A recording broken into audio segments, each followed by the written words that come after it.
Olá, meus amigos, mais uma vez, bom dia, doutor Antônio Martins Farias, aqui muito feliz mesmo por estar fazendo mais um vídeo. Hoje, quarta-feira, 3 de julho de 2024, exatamente 8 horas e 32 minutos. Muito obrigado aos meus amigos, aos 468 inscritos no meu canal, estou muito feliz e a meta continua até o final do ano ultrapassarmos 1.000 inscritos.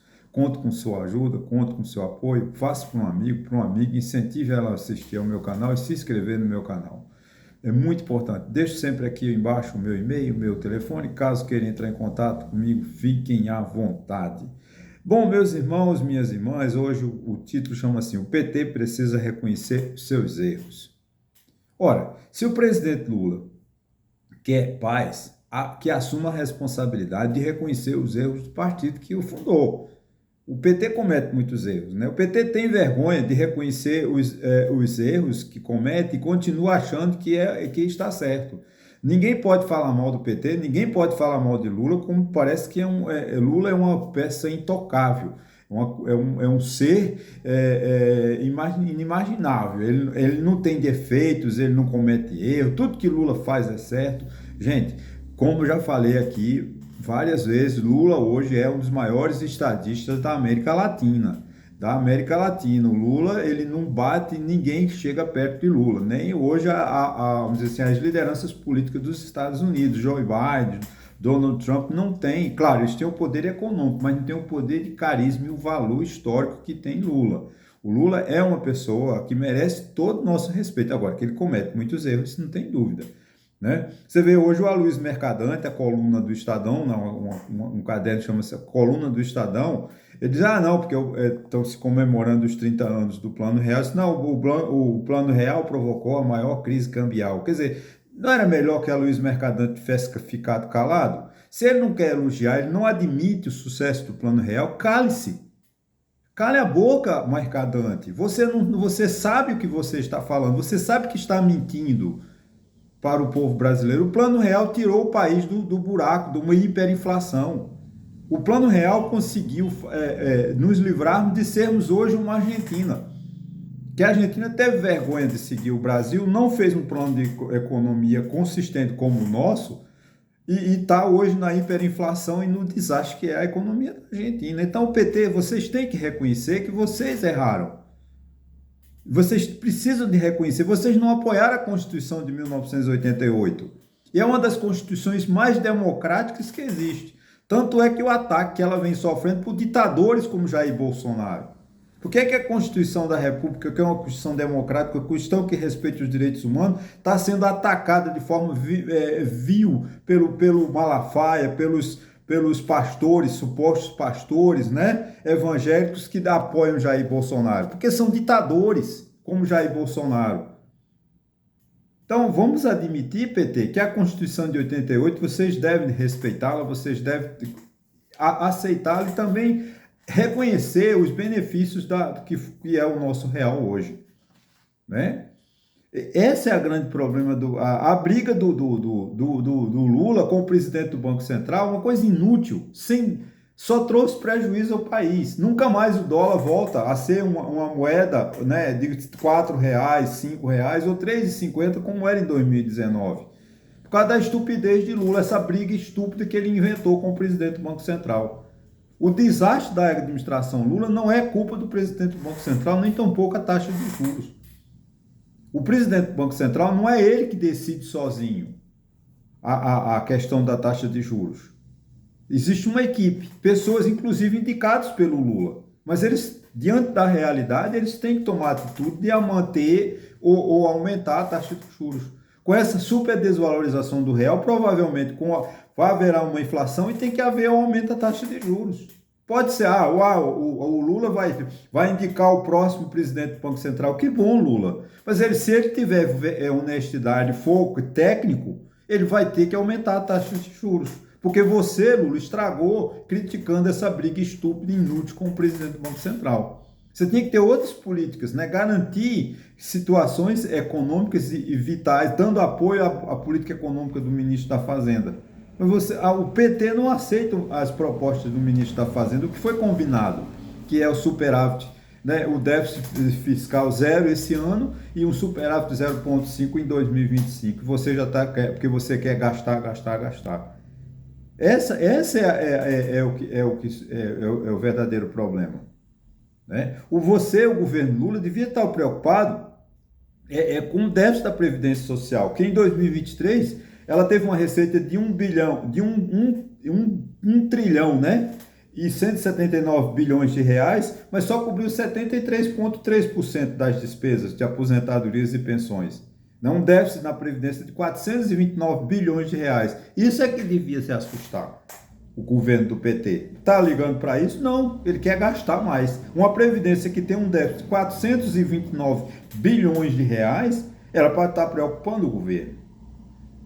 Como eu falei no meu vídeo anterior, a Previdência Social é um problema do mundo. Agora, nós não podemos deixar que ela tome uma dimensão dessa forma, né? Quanto não será o déficit da Previdência esse ano? Né? Quanto não vai ser de 2025 e assim sucessivamente? Vão ter que fazer uma reforma da Previdência? Óbvio que tem que fazer. Agora como? Tirando a aposentadoria, aumentando a idade do trabalhador rural, prejudicando o trabalhador rural que já é sofrido, desamparado, esquecido pelo Estado, passa fome, não tem apoio creditício, não tem apoio de nada, porque o trabalhador rural no Brasil, a não ser que ele seja rico, latifundiário. Aí eles conseguem ter 475 bilhões de reais a juros subsidiados no Banco do Brasil, no BNDES, para bancar as fazendas de soja e exportar para ganhar dinheiro em dólar, exportando para a China. Agora o trabalhador rural é esquecido. Inclusive parece que vai faltar até verba para o tal do seguro-safra, que é uma mixaria, não cobre nada. É uma vergonha o seguro-safra para o pequeno agricultor no Brasil. É isso que o governo devia estar se preocupando. Mas não, ele está brigando com o presidente do Banco Central, porque o presidente do Banco Central tem que baixar a taxa. Taxa de juros não baixa porque é vontade do presidente do Banco Central. Taxa de juros só baixa se tiver uma política fiscal honesta, coerente. O governo dizendo de onde tira, como vai gastar, onde vai gastar. Agora, não tem condição, né? Você ter um país como o nosso, né, que tem um déficit, né, que tem no valor em 10 bilhões de reais. Isso era em 2010. 2003, quando o Lula assumiu, as emendas parlamentares eram de 10 bilhões, isso com o preço de hoje. Agora em 2024 está em 45 bilhões, né? Isso ninguém discute. São deputados cretinos, medíocres, que vão lá para ganhar dinheiro, para mandar para os seus parceiros, para os prefeitos, sem prestar conta, sem nada. Isso é uma vergonha. É isso que o governo devia estar preocupado, mas não, o governo vai pagar mais de 30 bilhões de reais, segundo informações, até as eleições. Para quê? Para os conchavos políticos se manterem. Esse é que está o erro do presidente. Então, o PT, ao invés de comprar briga, criticar o plano real, não aceitar o plano real, não admitir as privatizações do governo de FHC que fizeram bem ao país, principalmente na parte das telecomunicações. Teve problemas? Claro que teve. Teve roubalheira? Claro que teve, mas não, infelizmente, o projeto de Fernando Henrique Cardoso, que tirou o país da situação caótica que foi deixado pelos militares, né? Aí vem o Lula e aí uma herança maldita. Herança maldita coisa nenhuma. Vocês têm que admitir que o Lula pegou os primeiros anos de governo do Lula foram bons porque ele pegou o país equilibrado, com as finanças públicas acertadas, com a privatização dos bancos estaduais que quebravam, né? Qualquer sistema, como era o Banco de São Paulo, Banespa, como ficou histórico, a decisão, as frases do Orestes Quercia: eu quebrei o banco, mas elegi meu sucessor. Ninguém pode esquecer disso. E vem o Fernando Henrique, faz um programa, privatiza os bancos estaduais, tira a mão do cofre, né, dos governos estaduais, como o Brizola enchia, né? O Brizola, quando assumiu o governo em 82, quebrou o Baner, né? Para quê? Para emprestar dinheiro para os seus apadrinhados e vender títulos, para se endividar e fazer o que o Brizola fez. Graças a Deus, o Banespa foi privatizado. Então, há erros em todos os lados, mas o governo deve estar preocupado com esse tipo de coisa, né? Ou seja, Lula não pode continuar governando para o PT, Ele não pode ficar como o Lula está fazendo, fazendo agora, tá bom, ele tem que viajar, eu não estou contra Lula, ele tem interesse nas prefeituras de São Paulo, nas prefeituras do Rio, mas ele está em campanha política. Ele precisa de descer do palanque e governar. Eu não estou dizendo que o Lula não deva apoiar Boulos em São Paulo, que apoie. Eu não estou criticando que o Lula consiga um vice em Pernambuco, coloque um vice na chapa do filho de Eduardo Campos, na vice-prefeitura, na vice-prefeito. Não estou brigando. Agora, não pode só fazer isso. Ele tem que governar. Ele tem que sair do palanque. Essa briga estúpida que está com o presidente do Banco Central, repito, essa coisa entre Bolsonaro, a gente precisa de sair dessa dicotomia Bolsonaro-Lula. Essa direita e esquerda, o país precisa de projeto, o país precisa de governo, de ser governado. E discutir esses problemas. Você não pode ter um déficit de 429 bilhões de reais, né, da Previdência Social e ficar por isso mesmo, né? Ninguém discutir esses problemas. São seríssimos. Estou falando só da Previdência Social e do Sistema Único de Saúde. Né? Cadê? Nós não temos saúde. Não vamos admitir que o Brasil não tem saúde, gente. O Sistema Único de Saúde no Brasil, o SUS, que a gente tem que elogiar, que está sucateado, porque há anos que não se faz concurso, a própria Previdência Social, o INSS só tem empregado velho lá, não tem. Porque há quantos anos que o INSS não faz concurso? Agora, aí não, entra 1000 processos lá. Vamos fazer uma devassa. Tem corrupção no INSS? Claro que tem. Vamos fazer uma devassa para diminuir o déficit. Não é com devassa, não é cancelando benefícios que vão resolver o problema do INSS. O problema do INSS é trazer 65 milhões de brasileiros que não contribuem para a Previdência. Aí sim, vamos trazer uma forma, vamos fazer uma reforma na Previdência de maneira que qualquer cidadão tenha um compromisso com a sua Previdência Social, recolha mensalmente um valor para que entre receita. Agora não, o que está acontecendo? O aumento constante de pessoas envelhecidas que não contribuíram nunca com a Previdência Social, porque não quiseram. Eu não vou contribuir para o governo, porque essa é a ideia do brasileiro. Eu não contribuo porque o imposto que eu pago não tem retorno. Agora, com 65 anos, todo mundo corre para o BPC, benefício de prestação continuada.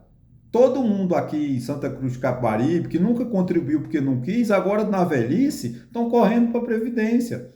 Agora, isso vai gerar um problema social muito grave, porque daqui a 2, 5 anos, não tem a Receita Federal, o INSS não tem mais condições de pagar com a arrecadação, porque não aumentou o número de contribuintes. E é preciso que o governo abra os olhos para isso. Temos que governar com um projeto, pegar essa Câmara Federal, esse Senado, e não ficar discutindo o sexo dos anjos. Essas deputadas medíocres que ficam lá brigando com o banheiro, que se mulher é transgênico, vai para o banheiro, mas... Gente, isso é piada. A mulher, se uma pessoa se sente mulher, que vá ao banheiro feminino, se sente homem, que vá ao banheiro masculino. Pronto, resolve o problema. Agora, fica esses medíocres pastores nojentos, nefastos, né, em Brasília discutindo o sexo dos anjos. Enquanto isso, eu estou alegando aqui a quantidade de problemas que a gente tem que discutir e ninguém está discutindo. Os verdadeiros problemas do país ninguém discute. Né? Você vê, a dificuldade de Lula hoje de governar e de baixar a taxa de juros, por isso que o Banco Central não baixa a taxa de juros, é que 93% das receitas estão comprometidas com as despesas obrigatórias. Ou seja, sobra 7% para o governo trabalhar o investimento. O que dá de R$7, suponhamos de R$100, né? 93 é para pagar a despesa, sobra 7 para comprar um picolé. Essa é a realidade do Brasil. E o Brasil fica emitindo título todo dia da dívida pública, todo dia da dívida. Aí os banqueiros querem o quê? Taxa de juros alta, bem elevada, porque você não sabe se o governo tem condições de pagar, assumir seus compromissos. Se não reformarem a Previdência, em 2032, 2040, não tem mais condições de investimento. As despesas vai faltar recurso para pagar as despesas da Previdência. Mas o governo não está discutindo isso. Por que a gente tem que discutir as coisas às pressas? Né? Desculpa mudar um pouco, que sumiu da mídia, ninguém fala mais. A questão do Rio Grande do Sul. Por que só se discutiu a emergência quando pega fogo no Pantanal? Só discute obras de emergência quando tem umas enchentes como teve no Rio Grande do Sul? Por que não fizeram uma previsão lá no Rio Guaíba? Tantos bons engenheiros que nós temos, o CREA, organizações internacionais, organizações nacionais de competência, por que não fizeram estudo? Por que não estuda para ver que evitasse as enchentes? Mas não fizeram nada. Por quê? Porque a gente só discute os problemas do dia. Esse é que está errado, a gente precisa pensar o país a longo prazo. Então aí fica o PT ainda não querendo reconhecer o que foi um projeto de longo prazo, o Plano Real. Né? Me revolta essa atitude de Aloysio Mercadante, que é uma pessoa, é um grande intelectual, um homem sábio, que eu tenho o maior respeito pela sua competência administrativa. Agora, dizer que o Plano Real não foi bem sucedido, criticar o Plano Real é covardia. Que teve injustiças, teve nos processos das privatizações, teve muito erro, teve. Mas o Plano Real teve essa finalidade de trazer o país para o eixo. Da mesma forma como o Lula fez em 2022, quando o Bolsonaro transformou o Brasil num par internacional, Lula passou o ano de 2023 visitando os países da Europa, da Ásia, dos Estados Unidos, tentando resgatar a condição do Brasil no cenário internacional. Parabéns, eu aplaudo o Lula, já aplaudi, falei várias vezes. Agora a gente tem que reconhecer que precisamos discutir os verdadeiros problemas do nosso país. Nós não estamos discutindo a educação, nós não estamos discutindo a saúde, nós não estamos discutindo a segurança pública. O Brasil está vivendo do Bolsonaro. Gente, Bolsonaro é um incompetente, é um medíocre, é o pior político que nós já tivemos. O Bolsonaro está, graças a Deus, com seus direitos políticos cassados por incompetência, por desonestidade, um golpista. E a gente, um país... Né, o PL, que é o partido, dá 80 mil reais por mês, salário para ele, salário para a mulher de Bolsonaro, e ainda paga todas as despesas com dinheiro público, dinheiro do contribuinte. Essas coisas estão muito erradas. Como é que um partido político pode contratar uma pessoa da qualidade, um golpista, como foi Jair Bolsonaro, né? E os aliados, quem acompanha Jair Bolsonaro é golpista? Né, que ele quis desestabilizar as instituições democráticas, as instituições republicanas, desmoralizar a Constituição, como ele fez durante os 4 anos que lá se manteve. Né? E ainda temos gastar dinheiro público com o Bolsonaro. Bolsonaro tem por direito, assim, as aposentadorias lá, o subsídio eterno lá, como ex-presidente da República. Agora, ficar pagando honorários para Bolsonaro, pelo PL, com dinheiro do povo, isso é uma vergonha. Mas é esse país que a gente precisa de discutir. Então o PT, ao invés de ficar em cima do muro, reconheça os seus erros e administre o país. Lula está enfrentando dificuldade, muita. Por quê? Porque tem o pior congresso da história do Brasil. Essa legislatura é a pior legislatura do Brasil, desde 1823, quando o Dom Pedro I elegeu a primeira Constituinte, que dissolveu e depois otorgou uma Constituição de 1824. Só tem deputado medíocre em Brasília e senadores da mesma forma. Claro que sobra um ou dois, né? Aqueles que estavam, senadores que tem, né? Mas não sobra ninguém, é tudo medíocre, porque não estão discutindo os problemas do país. Estão discutindo briguinhas, pirraças. Não se pode governar com ódio. Não se pode governar com essa picaretagem que está fazendo o presidente da Argentina, esse Javier Milei, que é um mau caráter. Ele vem aqui esse final de semana participar de um evento de Bolsonaro, lá em Santa Catarina, não reconhece, quer dizer, ele agride a soberania do país, do Brasil. Esse Javier Milei é um incompetente, é um covarde, é um medíocre, ele desrespeita, ele como chefe de Estado, ele tinha que vir para Brasília, conversar com os embaixadores, conversar com o presidente Lula, e depois, se ele quisesse ir lá para o evento de Bolsonaro, tudo bem. Agora, vir e não respeitar o presidente da República, não vir a Brasília, não respeitar a soberania do nosso país, porque ele não vai respeitar a soberania do país. Ele está faltando com respeito. É a mesma coisa se Lula chegar agora na Argentina e começar a mandar na Argentina. É que sim, Lula não vai fazer isso, que nós não somos loucos.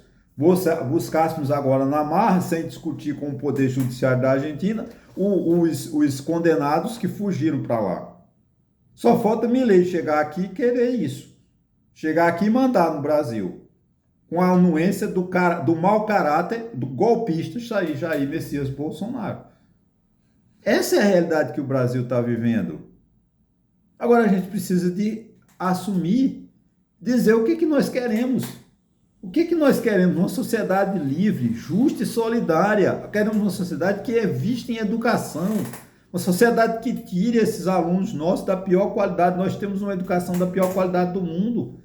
As nossas crianças com 17 anos estão saindo das escolas analfabetas e ficarão analfabetas.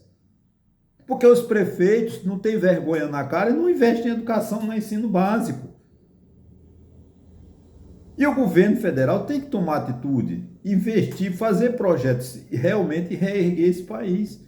A gente precisa de governo que não tenha oposição, que ganhe Lula, que ganhe, mas que trabalhe nos projetos do Brasil, ou para o Brasil, não projetos pessoais.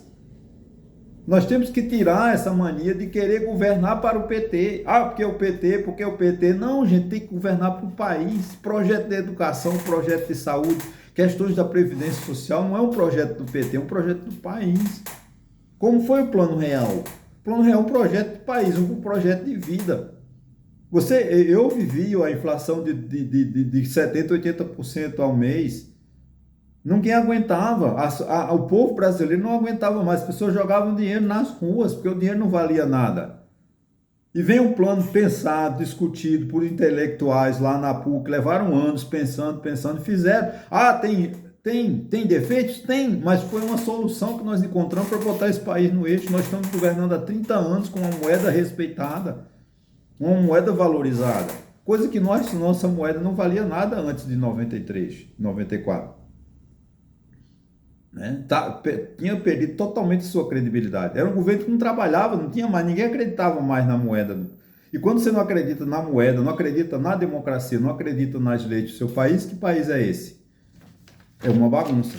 É exatamente o que quis fazer Jair Bolsonaro. O que Jair Bolsonaro quis fazer no Brasil? Desrespeitar as regras, desrespeitando a lei, desrespeitando as instituições, desmoralizando o poder judiciário. Para quê? Para que ele dissesse, olha, a bagunça quem manda sou eu.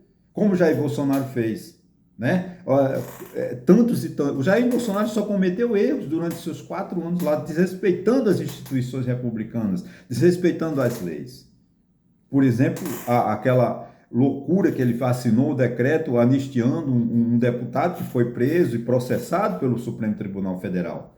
Da mesma forma que ela assinou um decreto inocentando, dando vamos dizer assim, anistia aos presos do Carandiru. É que ninguém, a grande imprensa, não quis isso, não divulgou isso. Mas o Bolsonaro, no dia 20, se eu não me engano, foi no dia 22 ou 23 de janeiro, ele assinou um decreto dando anistia aos assassinos do massacre do Carandiru. A sorte é que o Augusto Aras, que ele viu que ia ser uma repercussão internacional muito negativa, porque ia acabar com o Brasil no mundo, porque o mundo inteiro ia cair em cima do Brasil, a agressão aos direitos humanos, à humanidade.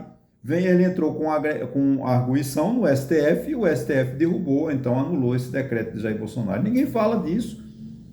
A grande mídia não quis isso, para dizer que o Bolsonaro é uma pessoa boa. Não é, gente. Bolsonaro foi um medíocre, só trabalhou para desrespeitar as instituições. Então, o que eu quero agora? Que Lula governe, que Lula tenha um projeto. Ele se reuniu essa semana, se reuniu com os ministros e economistas, né, de São Paulo, disseram, pare com a briga com o presidente do Banco Central, tomara que ele brigue, porque essa briga não vai levar a nada, ele tem que ter projeto, tem que governar, discutir esses problemas que eu falei, essa questão do déficit da Previdência, a questão da educação, a questão de saúde, que isso não estamos discutindo. Esse é o grande problema do Brasil. Precisamos de discutir os verdadeiros problemas e não ficarmos fazendo politicazinha porque Bolsonaro é o candidato em 2026, porque o Tarcísio, vamos atacar o Tarcísio, porque o Tarcísio é o meu adversário em 2026. Seja quem for em 2026, se o Lula fizer um bom governo, ele enfrenta qualquer um. Agora, se ele ficar do jeito que está, ele não ganha de ninguém, porque vai ser um governo precário.